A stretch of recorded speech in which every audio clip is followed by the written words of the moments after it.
News update naman tayo ngayon mga ka-YouTube patungkol sa kaso ni LV Vergara at ngayon malalaman natin kung gaano ba kayaman itong mag-asawang Ruiz. Pakinggan natin si Senador Jinggoy Estrada. Mr. Chair, habang hinihintay natin na ma-flash sa screen, Aling Franz, Ginang Franz, please proceed. Yes, Your Honor. Ano ba trabaho niyo at kinabubuhay ninyo? Magtitinda lang po. Naglalako ng mga gulay sa mga bukid, Your Honor. Tapos Tindahan lang po. Tapos nakakapag-hire kayo ng mga magagaling na abogado?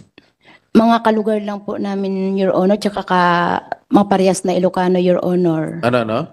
Mga kalugar lang po namin dahil parehas kaming mga Ilocano, Your Honor. Nakita lang po namin na may pina-refer sa amin si attorney. Tinignan namin, namili po kami.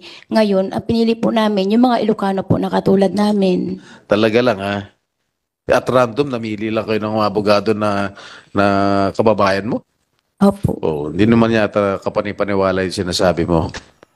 So dito po mga ka-YouTube, napakalaking punto ng tinura ni Senador Jinggoy Estrada at hindi naman talaga kapanipaniwala si Ma'am Franz. Tuloy po natin. Unless merong nag-i-sponsor sa inyo, nagbibigay siya ng abogado. Wala May po, Your Honor. Dahil sa itsura nitong mga abogado mo, mukhang magagaling. At mahal ang mga serbisyo nito mga ito. Pagkababayan naman. Kung talagang ang hanap buhay nyo lang ay nagtitinda. Opo. Ng isang tindahan sa probinsya.